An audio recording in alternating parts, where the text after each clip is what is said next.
na namna ambavyo tunaweza tukaishi katika utakatifu na ukamilifu wa Mungu aliye hai. Jambo la kwanza tutaangalia kwa habari ya dalili za mwisho wa dunia na kurudi kwa Yesu.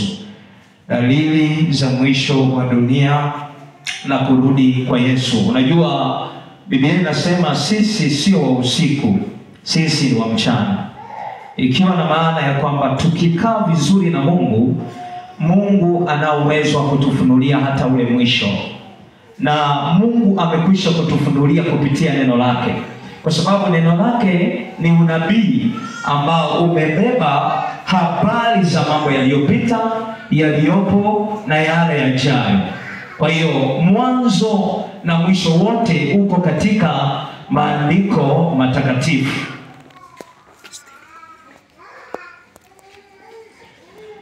Amen. Bwana Yesu asifiwe sana. Kwa hiyo tutatazama dalili za mwisho wa dunia na kurudi kwa Yesu. Yesu hakutuacha gizani. Ametupa kusoma alama za nyakati na majira ili kuweza kujua ya kwamba tutakapoona hivi au tutakapoona haya na haya, basi tujue kwamba ule mwisho unakaribia. Jambo la pili, tutatazama kwa habari ya unyakuo wa kanisa watakatifu. Unyakuo wa kanisa pamoja na nazungumza kwa habari ya watakatifu. Unyakuo wa kanisa, yaani watakatifu. Unajua kuna mambo lazima uelewe ya kwamba yameandikwa kwa ajili ya kanisa kwa ujumla, lakini pia yako mambo yameandikwa kwa ajili ya taifa la Israeli. Na ili tuweze kuelewa dalili za nyakati za mwisho na kurudi kwa Yesu, kuna ishara kuu ambayo tutaitazama. Na ishara hii ni yanayoendelea na yaliyopo sasa katika taifa la Israeli. Yatatupa neema ya kuelewa, kwa sababu hakuna mwisho pasipo Israeli. Kama jinsi ambavyo Mungu aliteua Israeli, ndivyo ambavyo Mungu anaendelea na Israeli hata mwisho. Yote unayoyaona, utakayoyasikia kwa habari ya taifa Israeli, yanakupa ishara ya kujua ni wakati gani ambao tunaishi kwao. Kwa hiyo jambo la kwanza tutaangalia dalili za mwisho wa dunia na kurudi kwa Yesu. Lakini jambo la pili, unyakuo wa kanisa, yaani watakatifu. Na katika unyakuo wa kanisa, kabla ya unyakuo kutakuwa na ufufuo wa kwanza utatokea hapo. Yaani wale waliokufa katika Mungu watafufuliwa, halafu watanyakuliwa pamoja na sisi watakatifu tulio hai kumlaki Mungu. Bwana Yesu asifiwe sana. Bwana Yesu asifiwe sana. Jambo la tatu tutaangalia dhiki kuu au dhiki kubwa au taabu ya Yakobo. Biblia imezungumza hivyo. Naomba tu nitegee sikio, kwa sababu mambo mengi nitakayokwenda kuzungumza hasa yatakuwa yakihusu nyakati za mwisho. Jambo la nne tutazungumza kwa habari ya taji na harusi ya mwana kondoo. Taji na harusi ya mwana kondoo. Mambo haya yote Mungu ameyaleta ili kuzidi kukuhimiza kukaa katika utakatifu na kumngoja Bwana, maana nyakati tulizo nazo ni nyakati za hatari. Jambo la tano tutaangalia kwa habari ya kuja kwa Yesu mara ya pili. Kuja kwa Yesu mara ya pili. Kumbuka kichwa changu cha somo kinasema nyakati za mwisho na kurudi kwa Yesu. Na tunapokuwa tunazungumza kurudi kwa Yesu, ni fumbo ambalo limegawanyika katika vipengele viwili. Kuna kurudi kwa Yesu kwa unyakuo na kurudi kwa Yesu ambapo kila jicho litamwona. Bwana Yesu asifiwe sana. Katika unyakuo hataonekana, ila kurudi kwa Yesu mara ya pili ataonekana. Nitakueleza na namna ambavyo ninakusomea ndivyo mpangilio wa matukio wa mwisho wa dunia ulivyo. Nataka nikwambie hivi, kitu ambacho tumefichwa, ambacho Biblia inakizungumza ya kwamba kesheni kwa maana mjui siku wala saa, ni unyakuo. Lakini kwa baada ya kurudi kwa Yesu tunajua atarudi lini. Na atarudi lini? Atarudi mwaka wa 7 baada ya unyakuo, ndipo atarudi mara ya pili. Lakini kitu ambacho kinatupa shida hata sasa, ambacho hata malaika hawajui, ni kwa habari ya kuja kwa Yesu kama mwivi. Bwana Yesu asifiwe sana. Hapa ndipo ambapo tunatakiwa kuangalia kwa umakini zaidi na kuelewa mambo haya. Kwa hiyo jambo la 5 tutaangalia kuja kwa Yesu mara ya pili, na atakapokuja mara ya pili kutakuwa na kitu pia kitatokea. Atakuja na kuna watu ambao watakuwa wamefariki katika ziki kuu. Kumbuka Yesu atarudi mara ya pili baada ya ziki kuu. Baada ya ile miaka 7 kuisha, ndipo atarudi. Sasa atakapokuja kuna watu pia wachache watafufuliwa ambao walitetea imani kwa damu yao na jasho yao baada ya neema kuondolewa. Watu hawa wakakubali kuteswa na mpinga Kristo, wakafa kwa ajili ya Yesu. Atakapokuja mara ya pili atawafufua hao watu. Lengo ni nini? Lengo ni kipengele cha 6 ambacho kinafuata, tutakiangalia. Kinasema utawala wa Yesu duniani wa miaka 1000, yaani millennium. Yesu atakapokuja mara ya pili atakuwa na lengo la kuitawala dunia, na atashuka katika mlima Mzeituni ambao alipaa. Ukisoma maandiko utaona wakati Yesu anapaa na watu 500 wakishuhudia anapaa, Biblia inasema kwamba malaika wakaja wakanena na wale watu, wakazungumza nao, wakasema kwamba mnashangaa nini enyi watu? Kwa maana kwa jinsi mwana wa Adamu alivyoondoka ndivyo atakavyorudi. Kwa hiyo atarudi mara ya pili na kukanyaga mlima Mzeituni, na hapo kila jicho litamwona. Bwana Yesu asifiwe sana. Bwana Yesu asifiwe sana. Bwana Yesu asifiwe sana. Nisikilize tu kwa makini mwana wa Mungu. Nazungumza vitu vya hatima zetu ambayo ni injili, yaani tunayotakiwa kuisikia hasa kwa sasa. Kwa sababu mimi binafsi ninapotazama watu wa Mungu, tuko nyakati za mwisho isivyo kawaida. Na tena tuko nyakati za mwisho za nyongeza. Nitakueleza kwa nini ninazungumza haya. Kwa hiyo jambo la 6 tutaangalia utawala wa Yesu duniani, yaani miaka 1000. Utakuwaje na utakuwa katika namna gani? Naamini Mungu atatupa neema ya kutazama. Sasa angalia kitu hiki. Katika kipengele cha 5 nimekuambia Yesu atakapokuja, kumbuka miaka 7 imegawanyika katika miaka 3.5 ya kwanza na miaka 3.5 ya pili. Miaka 3.5 ya kwanza itakuwa ni kufunuliwa kwa mpinga Kristo. Yaani baada ya unyakuo mpinga Kristo ataingia kazini. Hata sasa mpinga Kristo yupo, lakini hajafunuliwa. Kwa nini? Kwa sababu liko lizuialo. Na liko lizuialo ni lipi? Thesalonika anasema litakapoondolewa hilo ndipo mpinga Kristo atakapofunuliwa. Na lizuialo ni Roho Mtakatifu, yaani kanisa. Unyakuo utakapotokea, Roho Mtakatifu ataondolewa. Bwana Yesu asifiwe. Ataondolewa. Ina maana kunena kwa lugha kutaondolewa, karama zitakoma, huduma zitakoma. Yatakayobaki ni ule ukawaida wa akili za wanadamu wa kutenda kazi, na yule Roho Mtakatifu na utendaji kazi wake wa nguvu hautakuwepo. Ndio maana kuna nyakati nilihubiri somo moja linasema neema inatembea. Nikakueleza kwa uwanda namna gani Mungu ameifungua neema. Biblia inasema Paulo akapewa neema ya kuyahubiri mataifa. Mataifa sisi tusio Wayahudi tukapata neema ya injili. Bwana Yesu asifiwe. Ina maana hii tulio nayo ni neema, na neema inazidi kupungua kwa kadri mwisho unavyokaribia. Neema ya Yesu inazidi kupungua, viwango vya kutenda kazi. Ilitenda kazi tangu zamani, ikaanza Ulaya, ikaja mpaka Afrika kwa mishonari.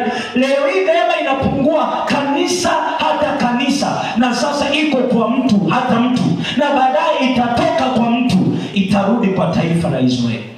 Hapo ndipo unyakuo utakapotokea, ndio mambo yatakayoendelea. Ndio maana watu wa Mungu, kuna kitu kimoja ambacho Mungu alinitazamisha, akasema hivi, mwanangu, usione nimeongeza kasi ya kulionya na kulitengeneza kanisa. Ni kwa sababu ule mwisho unakaribia. Mungu wetu ni wa upendo. Anapoona hatari ataongeza kasi ya kukuonya. Anapoona hatari ataongeza. Ni nani ambaye anamuona mtoto anauelekea moto alafu ananyamaza? Wewe mwenyewe fikiri Stefano, yule mtoto nyumbani anaelekea moto, lazima utasema wewe Stefano Sasa ni kelele ambazo Mungu anazo kwa kanisa, kwa sababu mwisho umekaribia.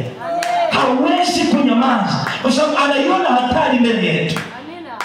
Ni mwana yupi, baba yupi mwenye mtoto aonaye mtoto wake anafanya uovu akanyamaza? Bwana Yesu asifiwe. Nyewe wenyewe ni mashahidi. Jinsi tunavyozidi kutembea na neema hii hapa madhabahuni ni tofauti na 2021. Namna Mungu alivyokuwa anasema nyakati hizo, alikuwa anasema kutoa maelekezo ya kuitunza neema na namna ya kuishi. Na hivi sasa anafanya kazi ya kuondoa uovu ndani yetu, maana kazi ya neema ni kutukamilisha. Kazi ya neema ni kutusaidia. Na watu wa Mungu niwaambie kitu cha ajabu sana. Pasipo neema ya Mungu ndani yetu, hakuna anayeweza jambo lolote. Hakuna anayeweza jambo lolote. Hata kuomba, hata kuimba, hata ibada leo na tuone tuko hapa. Pasipo neema ya Mungu, hutaweza kukanyaga ibada. Bwana Yesu atusaidie. Bwana Yesu asifiwe sana. Watu wa Mungu, tuko mwishoni. Mimi nimesikia kuogopa sana kwa habari ya mambo ambayo Mungu anazidi kuzungumza. Tuko mwishoni, tuko mwishoni, tuko mwishoni. Na kuna kitu cha ajabu sana ambacho Mungu akawa anatafakarisha. Unajua watu wa Mungu, katikati ya wateule lazima kuna magugu tu. Yaani katikati hata kama ukiwepo watatu, bado mmoja. Kuna kitu kimoja Mungu akanitafakarisha. Akasema, hebu kumbuka nyakati ambazo Yesu amepanda mlimani kusali. Biblia inasema akawatoa Petro na Yohana na Yakobo, akapanda nao juu, lakini wanafunzi wengine wakabaki chini. Hilo ni fumbo linaloonyesha uchache wa watakao tualiwa. Yaani ni wanafunzi 12, lakini wale wengine 9 wamebaki chini. 3 wameenda kushuhudia Yesu anabadilika. 3 wameenda kushuhudia Yesu anaomba mpaka anavuta. 3 ni fumbo. Bwana Yesu atusaidie. Biblia haijadanganya. Inasema kwa maana waitwao ni wengi, bali wateule ni wachache. Nilikuwa natafakari na baba juzi kitu kimoja. Tukawa tunajaribu kutafakari, tunasema ni kweli. Tunaona kina Biudi Misuri wanahubiri injili ya kweli. Watumishi wa Mungu kama kina Magembe wanahubiri injili ya kweli. Lakini tunapotazama bado kuna kitu kinapungua. Na watu wa Mungu, mimi niwaambie ukweli. Mahali aliposimika Mungu nguvu yake, Mungu nguvu yake akasimama na watu wakampokea, mahali hapo huwa kuna wachache, wala wengi hawapo. Hata kama ukiona mtumishi anahubiri injili ya kweli kiasi gani, lakini akilegeza katika moja, ni mlango wa shetani kutenda kazi hapo. Ndio maana katika vitu vya kusimamia utumishi wa Mungu ni kuinena kweli yote kama ilivyo, na kutangaza msimamo ya kwamba mimi nimemuelewa Mungu na haya hayatakiwi. Hatupaswi kusema kweli 10 tuache moja. Ile moja bado hatujanena kweli kamili. Amina. Bwana Yesu asifiwe. Kwa nini? Sifa za Mungu ni mkweli, ni mtakatifu. Maandiko yanasema mtakuwa kamilifu kwa Baba yenu. Ina maana ukamilifu wetu unatoka kwa Mungu aliye hai. Bwana Yesu atusaidie. Tuko nyakati za mwisho. Wale waliokuwepo nyakati zile za mwanzo, niliwaeleza kitu. Jamani, Mungu hatuwezi tukamaliza namna anavyotenda kazi. Mimi nikagundua kila tendo na neno alilolisema Mungu lina maana zaidi ya moja. Ndio maana neno la Mungu unaweza ukalisoma leo ukapata ufunuo mwingine kesho. Neno lile lilotumia kumtoa mtu magereza ndilo neno la kumuonya lile mtu mwingine. Bwana Yesu asifiwe. Nikawaeleza ya kwamba Mungu ananikumbusha kitu ya kwamba kila unabii katika Biblia una kalenda yake ya kutimia, una tarehe yake kamili ya kutimia. Ndio maana kabla wakati wa kalenda hujafika halitatimia jambo hili. Soma Kolosai 2, anasema na ulipotimia utimilifu wa wakati. Ulipotimia utimilifu nini? Wa wakati. Ndio maana kabla wakati haujaja, Wayahudi walikuwa wanauliza, mbona azaliwi? Yuko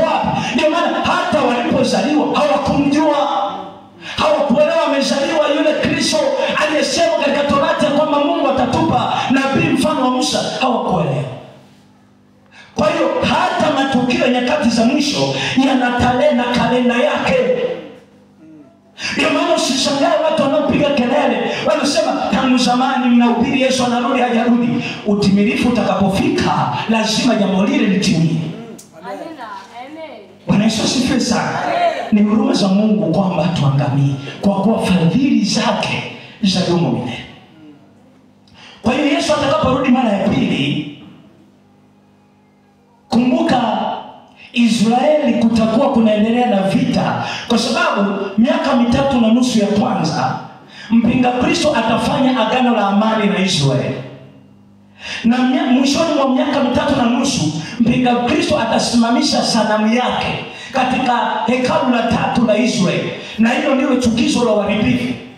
Sasa baada ya hapo Waisraeli watagundua ya kwamba tuliyemkaribisha siye, kwa hiyo watamgeuka, vitaanza vita. Mpinga Kristo kwa sababu anaitawala dunia atakusanya majeshi kupigana na Israeli. Kwa hiyo miaka 3.5 ya mwisho, Yesu atakaporudi mara ya pili atakuta Israeli inaelekea kushambuliwa. Hapo ndipo Yesu ataingilia kati na kusimisha vile vita. Bwana Yesu atusaidie. Bwana Yesu asifiwe. Elewa nyakati ulizo nazo, ujue unaishije na ndoa yako, mume wako, nyumbani kwako, watoto wako. Usipoelewa majira na nyakati, Yesu yuaja na kujiliwa kwako huko karibu, hautaelewa. Ingawa ulibeba Biblia, lakini hautaelewa amekuja. Bwana Yesu atusaidie. Kwa jambo la 6, kutakuwa na utawala wa Yesu duniani miaka 1000. Sasa atakaporudi Yesu mara ya pili, kuna kitu kitafanyika. Shetani atakamatwa, atafungwa miaka 1000. Ndipo Yesu atatawala. Bwana Yesu asifiwe sana. Sasa hapa katika utawala wa Yesu miaka 1000, ina maana itakapokuwa inaisha ile miaka 1000, shetani atafunguliwa tena. Atajaribu tena kufanya vita na Yesu. Nadhani ni mambo ambayo tutayazungumza. Jambo la 7. Jambo la 7 ni ufufuo wa hukumu. Ufufuo, na kueleza mambo ambayo tutaenda kuyaangalia, halafu nianze tu kukuambia vitu vichache leo ambavyo Mungu ametupa neema ya kuviangalia. Jambo la 7 tutaangalia ufufuo wa hukumu. Kuna ufufuo wa namna mbili. Kuna ufufuo wa uzima na ufufuo wa hukumu. Ufufuo wa uzima umegawanyika katika sehemu mbili. Kuna ufufuo wakati wa kunyakuliwa, walio hai na walio kufa watakatifu, lakini kuna wale watakao kufufuliwa baada ya mateso ya dhiki kuu, walioitetea imani kwa damu yao pasipo neema. Ufufuo wa hukumu ni ufufuo wa aibu au kudharauliwa. Ukisoma maandiko yanasema nikaona bahari kawatema wafu. Ina maana wote waliokufa miaka iliyopita mingapi watafufuliwa. Sasa sote tutaenda kwenye hukumu. Bwana Yesu atusaidie sana. Tutaangalia pia itakavyokuwa na itakuwaje. Jambo la 8 ni kiti cha enzi cheupe na hukumu ya mwisho. Jambo la 9 ni ziwa la moto au mauti ya milele. Na jambo la 10 ni mbingu mpya na nchi mpya. Nimekuwekea mlolongo wa matukio mazima tangu dalili za kurudi kwa Yesu mpaka mbingu mpya na nchi mpya. Bwana Yesu asifiwe sana. Bwana Yesu asifiwe sana. Bwana Yesu atusaidie watu wa Mungu. Amen. Sasa natamani twende tukaangalie dalili za mwisho wa dunia na kurudi kwa Yesu. Tufungue Biblia zetu katika kitabu cha Mathayo Mtakatifu sura 24. Natamani tu nizungumze vitu vichache, halafu tuweze kuomba kama ambavyo ni desturi yetu kuomba hasa kwa wiki hii. Mathayo sura 24, natamani nikueleze vitu vichache ambavyo Yesu alizungumza hapa, hasa tukiangalia dalili za mwisho wa dunia na kurudi kwa Yesu. Nitaanza kusoma mstari wa 1 hadi wa 3, halafu tutaendelea hapo. Yesu akaenda zake, akatoka hekaluni. Wanafunzi wake wakamwendea ili kumuonesha majengo ya hekalu. Naye akajibu akawaambia, hamyaoni haya yote? Amini nawaambieni, halitasalia hapa jiwe juu ya jiwe ambalo halitabomolewa. Mstari wa 3. Hata alipokuwa ameketi katika mlima wa Mizeituni, wanafunzi wake wakamwendea kwa faragha wakisema, tuambie, mambo hayo yatakuwa lini? Nayo ni nini dalili ya kuja kwako na ya mwisho wa dunia? Mstari wa 3 ni muhimu. Yako maswali muhimu matatu ambayo wanafunzi walimuuliza Yesu. Swali la kwanza wakamuuliza ya kwamba, tuambie, mambo hayo yatakuwa lini? Swali la kwanza.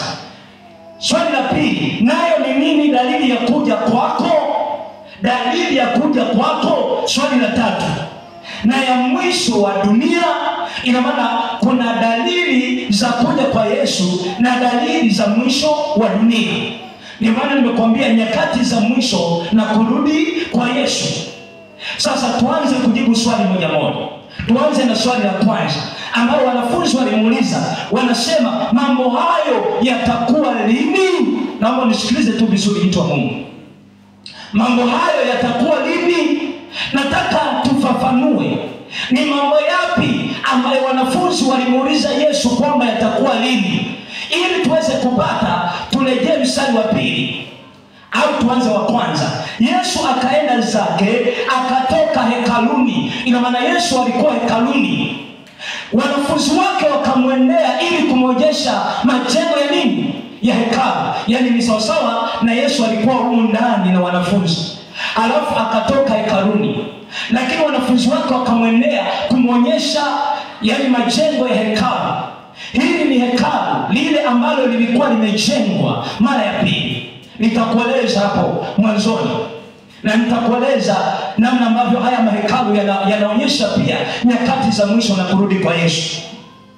Kwa hiyo mstari wa 2, naye akajibu akawaambia, hamyaoni haya yote? Yaani hamlioni hili jengo na hili hekalu la pili jinsi lilivyojengwa? Amini nawaambieni, halitasaliwa hapa jiwe juu ya jiwe ambalo halitabomolewa. Ina maana Yesu baada ya wanafunzi kumwonyesha majengo, ndipo anawajibu ya kwamba jengo hili mnaloliona halitasalia jiwe juu ya jiwe. Sasa hili swali ndilo linajibu swali la kwanza ya kwamba mambo haya yatakuwa lini. Ina maana wanafunzi walitaka kujua mambo yale aliyosema Yesu ya hekalu kubomolewa yatakuwa lini. Bwana Yesu asifiwe. Sisi ni wasomi wazuri wa Biblia. Tunaelewa namna Mungu alivyotembea na wana wa Israeli. Akamwambia Musa kujenga hema ili kuweka uwepo wake. Lakini tunaona namna gani Mungu akampa neema Suleiman ya kujenga hekalu. Lakini lile hekalu la kwanza lilibomolewa na mfalme wa Babeli, mfalme wa Kaldai, Nebukadneza. Ndipo tunaona kina Danieli wanachukuliwa kwenda utumwani huko. Bwana Yesu atusaidie. Baada ya hekalu la kwanza kubomolewa, Mungu akaachilia tena neema ya kujenga hekalu la pili ambalo linaitwa hekalu la Herode. Kwa sababu lilijengwa, Herode akaja kaliboresha. Sasa hekalu hili la pili ndilo ambalo Yesu alikuwa anazungumza, anasema nalo linakwenda kubomolewa hivi karibuni. Sasa wanafunzi wanataka kumuuliza, wanamuuliza ya kwamba itakuwa ni lini hili hekalu litabomolewa, kwa sababu Yesu anasema halitasalia jiwe juu ya jiwe. Ina maana kuna jambo litatokea hapo baadaye. Bwana Yesu asifiwe. Litabomolewa hili hekalu. Na kiunabii yako mahekalu matatu. Kumbuka kwa sasa Israeli hawana hekalu, ila kuna ukuta tu uliosalia baada ya hekalu la pili kubomolewa, ambapo ndipo huenda na kusali hapo. Na ukuta huu umegawanya sehemu mbili. Kuna sehemu ya Waisraeli na kuna sehemu ya Wapalestina. Bwana Yesu asifiwe. Nataka nikueleze mambo machache, hasa tukiangalia Israeli, yanayoendelea Israeli na kurudi kwa Yesu. Kuna vitu tusivyovijua. Nikawa namsikiliza Mwakasege anasema kama usipopata neema ya kuiombea Israeli na kujua yanayoendelea Israeli, hautaweza kujua Yesu anarudi lini. Na tunapoangalia dalili za kurudi kwa Yesu, ishara ya kwanza mambo yanayoendelea duniani, lakini ishara ya pili mambo yanayoendelea Israeli, yanatupa kujua tuko mwisho kiasi gani. Bwana Yesu atusaidie sana. Bwana Yesu asifiwe sana. Uko pamoja na mimi, mtu wa Mungu? Naomba usichoke, tujifunze mambo haya. Bwana Yesu atusaidie. Nimekwambia ya kwamba upande huu, yani lile hekalu la pili, hekalu la kwanza lilibomolewa, likajengwa tena lingine ambalo kina Sanbalati waliwacheka wale watu walipokuwa wanacheka. Bwana Yesu atusaidie. Sasa lilipokamilika hili la pili, nalo Yesu alitabiri ya kwamba litabomolewa. Ndio maana Yesu, wanafunzi wanamuuliza itakuwa lini? Tutakwenda kutazama, je, jambo hili lilitendeka lini? Na je, bado lipo au lilishatendeka? Tutatazama. Nimekwambia yako mahekalu matatu. Hekalu la pili, la kwanza lilijengwa likabomolewa na Nebukadneza. Hekalu la pili lilijengwa nalo likabomolewa, ambalo ni hili Yesu analisema. Nitakwambia lilibomolewa lini. Hekalu la tatu ndilo linalotarajiwa kujengwa, na likijengwa hilo ndilo ishara ya mwisho ya kurudi kwa Yesu. Kwa sababu litakapojengwa na kukamilika, hapo ndipo mpinga Kristo atakapoenda na kusimamisha chukizo la uharibifu. Tunaposema chukizo la uharibifu, ni mpinga Kristo kuingia patakatifu pa patakatifu na kuisimamisha sanamu yake na kusema aabudiwe kama yeye ndiye Mungu wa Israeli. Kumbuka nimekwambia miaka 3.5 ya kwanza mpinga Kristo atafanya agano la amani. Ndio maana utasikia kuna mtu anatembea anatangaza amani, anaunganisha dini zote amani. Hiyo ni ajenda ya shetani ya kuwa na dini moja, yani new world order, na mpinga Kristo kutawala dunia. Nyakati tunazoziendea, dunia itakuwa na rais mmoja, haitakuwa na mipaka. Hakutakuwa na Tanzania, Kongo au wapi, kwa sababu atasimama kiongozi mashuhuri aitwaye mpinga Kristo, ndiye atakayekuwa anaendesha. Na Biblia inasema hesabu yake ni 666. Jamani, wakati Mungu ananifunulia kwamba hesabu hii inatenda kazi hata sasa kwa namna gani, mimi nilishangaa. Na kitu cha ajabu ambacho Mungu alinisaidia kuelewa ni kwamba kumbe mpinga Kristo atatenda kazi hasa kupitia teknolojia. Bwana Yesu atusaidie. Bwana Yesu atusaidie. Ni mambo yaliyofichika sana. Nenda katika mtandao, kuna ujumbe mmoja tumeuweka wa Bwana Yesu alizungumza. Ujumbe ule umebeba, kuna namna Mungu alikuwa anazungumza mambo ya mpinga Kristo. Nenda tu kama utakuwa unafuatilia zile jumbe ambazo tumeziweka mtandaoni. Kuna ujumbe mmoja Mungu alipata neema ya kuzungumza namna gani ambavyo mpinga Kristo atatenda kazi. Tutatawaliwa na mpinga Kristo. Ni mtu, wala sio pepo ama shetani. Ni mtu atakayekuwa anapewa nguvu na shetani. Kutenda kazi kwake kutakuwa kama kwa shetani, kwa sababu nyuma yake atakuwepo shetani, yeye anatenda kazi. Kwa hiyo hekalu la tatu litakapojengwa, hapo ndipo mpinga Kristo ataenda na kutaka aabudiwe. Kumbuka maana ya neno mpinga Kristo, anampinga Yesu, mpingamizi wa Yesu. Yaani yeye anataka kusimama katika nafasi ya Yesu. Ndio maana ukisikia hata sasa wapinga Kristo ni wengi, ikiwa na maana ya kwamba ukifanya matendo kinyume na Yesu, wewe ni mpinga Kristo. Amen. Bwana Yesu atusaidie. Bwana Yesu atusaidie, watu wa Mungu. Kwa hiyo wanafunzi wakamwendea, wanamwambia mambo haya yatakuwa lini? Tunajaribu kuangalia, nimekueleza hekalu la kwanza Mfalme Sulemani alilijenga. Daudi alitaka kujenga hekalu lile, lakini Mungu akamkataza. Kwa nini? Alikuwa amemwaga damu nyingi sana za watu katika vita. Sulemani akaonekana kupata nafasi ya kujenga hekalu lile. Bwana Yesu atusaidie sana. Bwana Yesu atusaidie sana. Bwana Yesu atusaidie sana. Sasa lile hekalu la kwanza lilipomolewa. Unajua yanayoendelea Israeli yanakupa kuelewa mambo jinsi yalivyo. Ukisikia Israeli inapigania vita na Wapalestina, jua kuna kitu kinapambaniwa. Mwarabu anasema ardhi ile ni ya kwake, na Israeli anasema ardhi ile ni ya kwake. Wangapi wanasoma historia? Wangapi wamesoma kina Adolf Hitler? Wangapi wanajua namna ambavyo wana wa Israeli walikusanywa katika magala na kuteketezwa nyakati zile? Ni baada ya hekalu la pili kubomolewa, Waisraeli wakatawanywa duniani kote. Walipotawanywa duniani kote, ndipo Waarabu, yani wana wa Ishmael, wakaja katika ardhi yao, wakajenga vya kwao. Sasa baada ya Israeli kutangazwa kuwa taifa, wakakumbuka walikuwa na ardhi, ikabidi wajikusanye tena. Wajikusanye. Ukisoma historia utamwona mtu mmoja anaitwa Theodor Herzl. Ni mmoja kati ya Wayahudi ambaye alianzisha Wayahudi kurudi tena katika nchi yao. Bwana Yesu atusaidie sana. Sasa waliporudi katika nchi yao, wakakuta kuna mgogoro. Waarabu wanasema ni ardhi yao na Waisraeli nao wanasema ni ardhi yao. Hapo ndipo mwaka 1948 tarehe 14 mwezi wa 5, Umoja wa Mataifa ukalitangaza taifa la Israeli kuwa taifa huru. Na tangu hapo kumekuwa na vita kati ya upande huu na upande huu, na vita vile vina maana ulimwengu wa roho.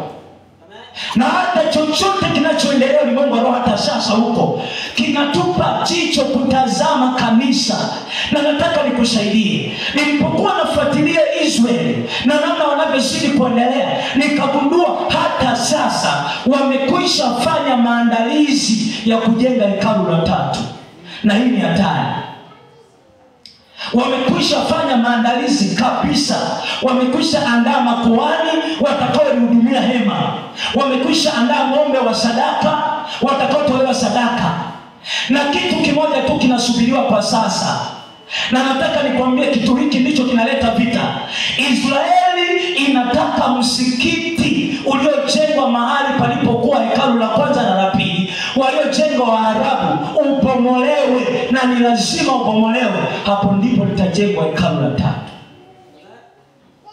Mahali ambapo Waarabu wanasema ni mahali patakatifu, ndipo mahali ambapo Israeli anasema mahali patakatifu. Na mahali hapo kuna msikiti mkubwa ambao Israeli umejenga, unaitwa Al-Aqsa. Uko hapa mkubwa. Kuna misikiti miwili, the Dome of Rock na Al-Aqsa. Lazima msikiti huu ubomolewe. Hapo ndipo hekalu la 3 lijengwa. Bwana Yesu atusaidie sana. Bwana Yesu asifiwe sana. Watu wa Mungu, tuko nyakati za mwisho. Isivyo kawaida. Mimi nataka tu nikusaidia ya kwamba si wakati ambao unaweza ukazani unatembea kwa wokovu wa mwingine. Ni wakati ambao mtu anatakiwa kutembea kwa wokovu wake binafsi. Bwana Yesu atusaidie sana. Mimi nashangaa jamani. Ninashangaa mtu mwamini aliyekulia neema, lakini bado kuna mambo fulani yanamshinda. Na ni mtu ambaye amekaa katika imani, amekaa katika wokovu, lakini bado kuna vitu ambavyo Yesu akija hataweza kabisa kunyakulia. Unajua kuna kitu kimoja ambacho Mungu alinitazamisha, ambacho ni kifungo cha wengi, hasa kina mama. Nataka nizungumze na wanawake. Kuna jambo moja ambalo mkilishinda jambo hilo, hakika mtafanikiwa. Na jambo hili ni kinywa, maneno, kuzungumza, kuongea. Mkishinda hicho, si kwa mabinti, si kwa vijana, si kwa wamama. Kama ukikishinda kinywa, ukakizuia kwa licha, utashinda. Biblia inasema tunajikwaa katika mengi, lakini mtu asiyejikwaa katika kunena, huyo ni mkamilifu. Ukamilifu unatoka katika maneno, kinywa. Watu wa Mungu, kinywa ni kamba ambayo kila unapoongea unazungushwa kamba. Kila neno unapozungumza linakuzungusha, linakukaza. Ndio maana Mungu akaniambia wako wengi anakwenda kuwatapika ambao walikuwa hapa. Kina mama wanakwenda umekataliwa. Shika sana hili, ningali mleba utaniambia. Kwa sababu umemkataa Mungu na Mungu amekukataa wewe. Kuna watu wanatembelea wokovu wa mazoea, hawajui nyakati walizo nazo. Ni nyakati gani? Si nyakati za kuongea, ni nyakati za kusemesha nafsi yako, nyakati za kuongea na Mola wako. Wokovu wangu binafsi baraka. Si wakati wa kujadili wanadamu wengine, itanisaidia nini? Ili hali mimi mwenyewe kuna boriti ndani yangu nitoe. Ni wakati wa kung'ang'ana na dhambi zinazokushinda binafsi. Maana yule ajaye anakuja. Yesu Kristo anakuja. Mchungaji anasema kuna mambo mawili mbele yako. Kabla Yesu ajaye kuna kifo. Je, wajua utakufa lini? Haufahamu. Haujui kwamba wapaswa kuishi kwa akili na hekima katika ulimwengu huu? Lazima uelewe. Bwana Yesu atusaidie watu wa Mungu. Kabla Yesu hajatusaidia mambo mengi, anatamani kuziokoa roho zetu. Kwa nini tusiwe kama Lazaro ambaye hakufa na chochote, lakini Lazaro akafanikiwa kulipenya lango? Hatuna Yesu kutusaidia kupata mahitaji, halafu asitusaidie kushinda dhambi. Hakuna Yesu wa jinsi hiyo. Yesu wa kwanza aliye kamili ni Yesu anayeokoa roho zetu. Ni Yesu anayeokoa nafsi zetu. Ni Yesu anayetupa neema ya kushinda dhambi.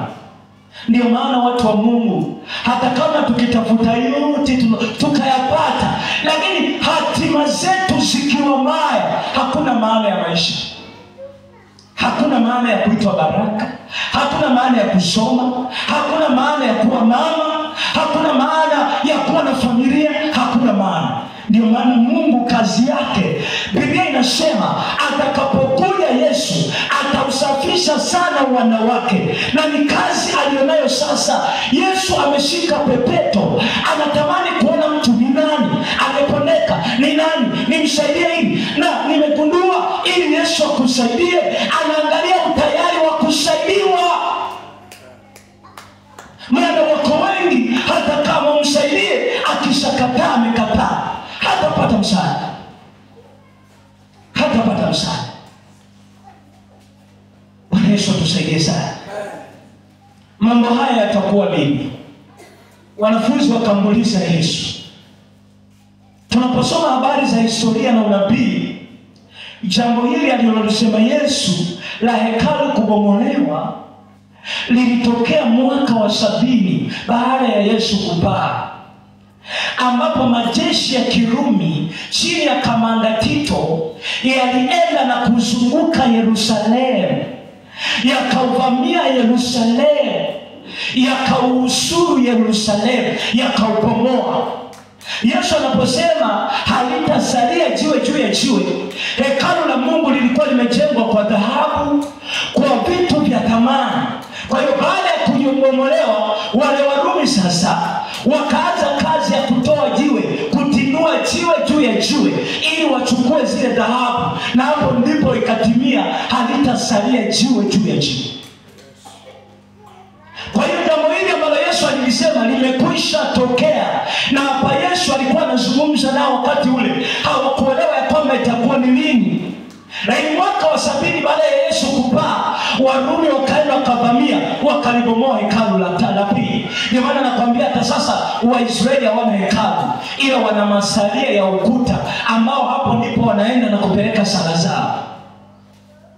Kinachotarajiwa ni kipi? Ujenzi wa hekalu la 3.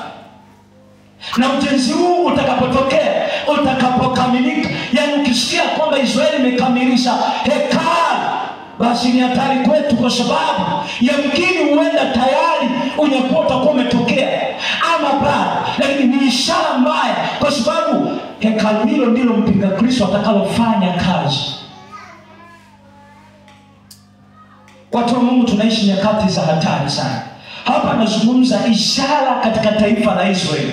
Yale yote yanayoendelea katika taifa la Israeli na hakuna taifa litakalolishinda Israeli. Ingawa ni nchi ndogo, Batibukuku akaimba akasema, uwezi ukaiondoa Israeli katika ramani ya dunia. Ni kweli. Kwa nini? Kwa sababu Israeli ni taifa la Mungu.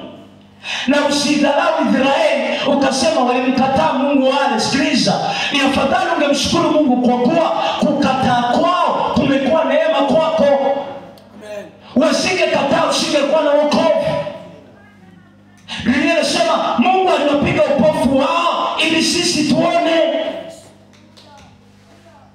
Bwana Yesu asifiwe. Na ndio maana licha kwamba Mungu ameiacha Israeli kwa kitambo, lakini atailetea Israeli. Ndio maana baada ya neema kuondolea, Mungu atashughulika tu na Israeli. Huko kwingine hakutakuwa na neema. Bwana Yesu atusaidie watu wa Mungu. Unanielewa mtu wa Mungu? Sasa tunaweza tukajiuliza hivi, mtumishi Baraka, kwani nyakati za mwisho zilianza lini? Maana tumekuwa tunazungumza nyakati za mwisho. Lakini hebu turejee, Yoeli anatuambia. Yoeli anasema katika Yoeli 2:28 ya kwamba nyakati za mwisho Mungu atamimina roho yake juu ya wote wenye nini? Ataachilia roho wake mtakatifu juu ya wote wenye mwili. Ina maana tutakapoona Roho Mtakatifu anashuka katika kanisa, tujue ni nyakati za mwisho. Sasa nyakati za mwisho zilianza rasmi baada ya Yesu kufufuka. Nyakati za mwisho zikaanza. Nilikueleza siku moja kwa habari ya unabii wa uumbaji wa Mungu. Tunafahamu Mungu alifanya kazi siku 6 na siku ya 7 alifanya nini? Akapumzika. Kiufunuo siku hizi zinamaanisha mwaka, yani miaka yote ya maisha ya dunia na kurudi kwa Yesu. Ndio maana katika Ibrania anasema imesalia raha ya Sabato kwa watu wa Mungu. Ikiwa na maana gani? Siku ya kwanza imekwisha pita. Siku ya pili aliyoumba Mungu imekwisha pita katika unabii. Siku ya 3 imekwisha pita, na ya 4 na ya 6, na sasa tuko kwa nyongeza. Kwa namna gani? Petro anasema siku moja kwa Mungu ni miaka nini? 1000. Na miaka 1000 ni sawa na siku. Na Mungu aliumba siku ya kwanza, ya pili na ya 3. Sasa tuchukulie tangu Adamu mpaka Abrahamu ni miaka 2000. Siku 2 zimeisha. Tangu Abraham mpaka Yesu ni miaka 2000. Miaka 4000, siku 4 zimeisha za uumbaji wa Mungu. Tangu Yesu mpaka leo ni miaka 2000. Miaka 6000 imeisha, siku 6 zimeisha. Ndio maana unaona tuko 2025. 25 ni nyongeza katika kalenda za Mungu. Bwana Yesu atusaidie sana. Bwana Yesu atusaidie sana. Wakati wowote, saa yoyote aweza kuja mwanaume Yesu. Kivyo vyote, haijalishi mambo fulani unayojua hayakamilika, yamekamilika, lakini mimi ninachojua Bwana ameachilia. Nenda kumfuatilia Magembe. Amepata neema sasa ya kuhubiri habari za nyakati za mwisho sana kwa sasa. Na moja ya ishara utakayoiona ni namna gani Mungu anaachilia jumbe nyingi za matengenezo kwa kanisa. Lengo ni kuliandaa kanisa. Amina. Kwa maana wakati umeishi. Ninashangaa mabinti wanaoishi kama anavyotaka. Nashangaa mtu anaishi kama anavyotaka, asijue ya kwamba nikiishi kwa wema ni kwa faida ya nafsi yangu, nikiishi kwa ubaya ni kwa hasara ya nafsi yangu. Mimi naomba nikusaidie jambo moja. Vyovyote unavyoishi haumkomoi mtu, unaikomoa nafsi yako. Vyovyote neno lolote utakaloongea kumsema Baraka, kumsema fulani, haunikomoi, ni hasara ya nafsi yako. Kwa nini? Biblia inasema apandacho mtu ndicho atakachovuna. Bwana Yesu asifiwe.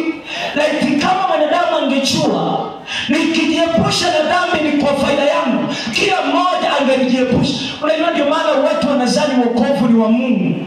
Anakuja ibadani kwa sababu ya haiwezekani. Nikasikia mtu mmoja ananisaidia na niambia, mtu mmoja kazungumza hivi na hivi na hivi. alichokizungumza ilionyesha anamwogopa mchungaji kuliko Mungu. Yaani kuna watu wako tayari mchungaji asijue uovu wao, ila wajui Mungu alijua hata kabla hawajafanya. Ndio maana mwanadamu ana tabia moja, yaani atajitahidi amfiche katibu asijue, ila asijue Mungu anajua. Sasa mimi najiuliza, tumogope nani kati ya mwanadamu na Mungu? Kwa sababu kama nilifanya sirini nikiwa wawili, yuko Mungu aliyeona mikakati yote ya tukutane tuongee, hata kabla hamjaongea yeye alijua. Je, huyo sio kuogopa zaidi ya huyu? Ukitaka kumpendeza Mungu, ogopa kufanya dhambi kama unavyoogopa mwanadamu akujue. Mweke Mungu kwanza katika nafasi ya kwanza, ya kwamba nikifanya hili yuko aonaye kuliko mwanadamu. Lakini tumefungwa macho hapo. Hivi mtu wa Mungu, unajua swala la ibada si la mchungaji au sio la, ni swala lako. Ni Mungu ameachilia ibada ili akuokoe nafsi yako. Ana faida kwa ajili yako.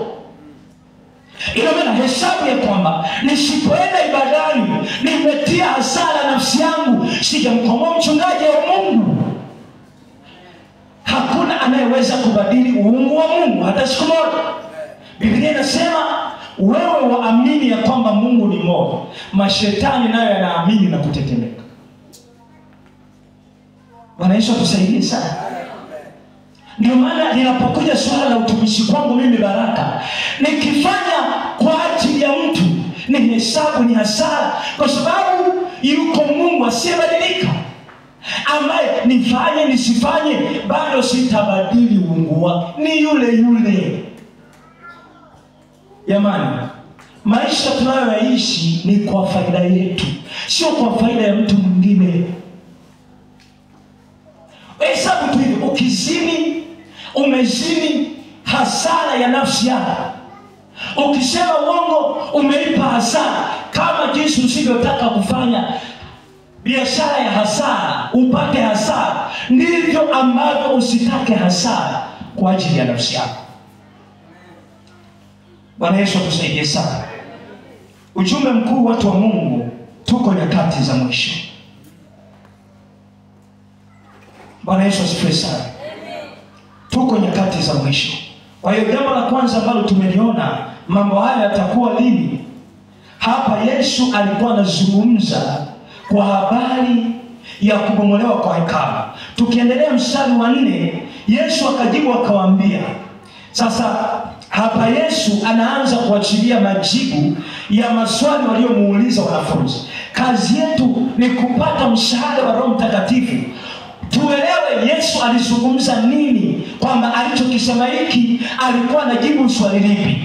Yesu akajibu akawaambia, angalieni mtu asiwadanganye, kwa sababu wengi watakuja kwa jina langu wakisema mimi ni Kristo, nao watadanganya wengi. Nanyi mtasikia habari za vita na tetesi za vita. Angalieni msitishwe, maana hayo hayana budi kutukia, lakini ule mwisho bado. Kwa maana taifa litaondoka kupigana na taifa, na ufalme kupigana na ufalme. Kutakuwa na njaa na matetemeko ya ardhi sehemu mbalimbali. Hayo yote ndiyo mwanzo wa uchungu, mwisho bado.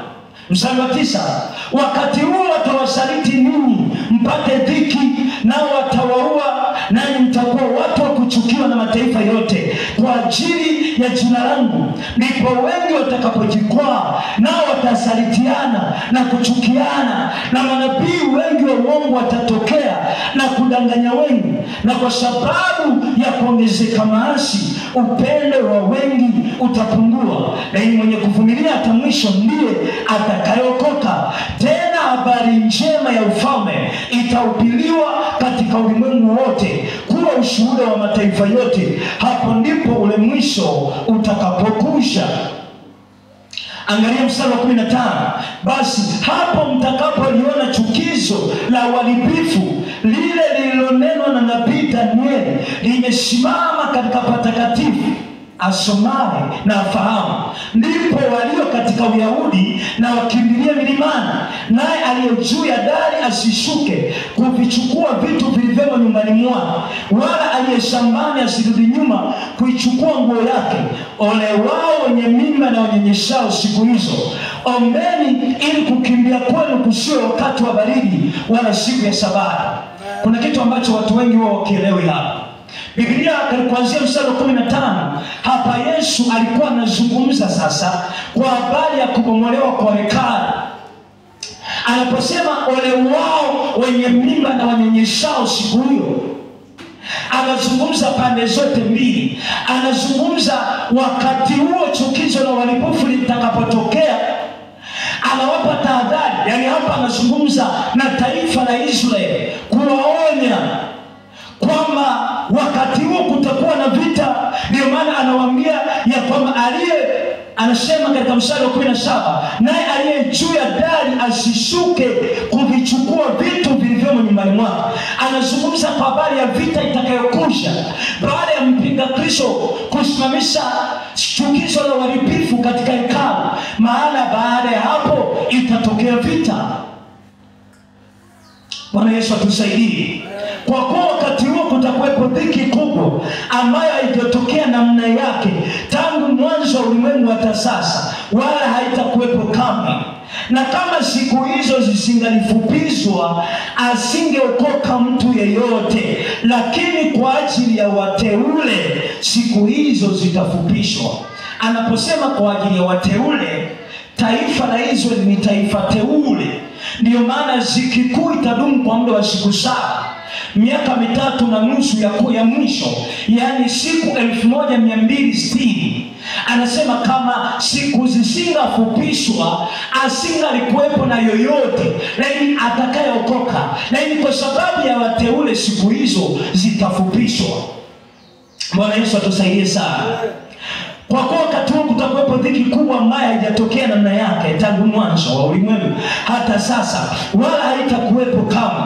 Na kama siku hizo zisingalifupishwa, asingeokoka mtu yeyote. Lakini kwa ajili ya wateule siku hizo zitafupishwa.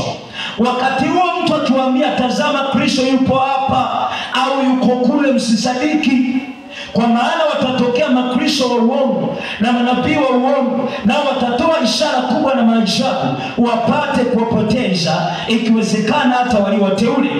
Tazama nimekwisha kuwaonya mbele. Basi wakiwaambia yuko jangwani, msitoke; yuko nyumbani, msisadiki. Kwa maana kama vile umeme utokavyo mashariki ukaonekana hata magharibi, hivyo ndivyo kutakuwa kuja kwake Mwana wa Adamu.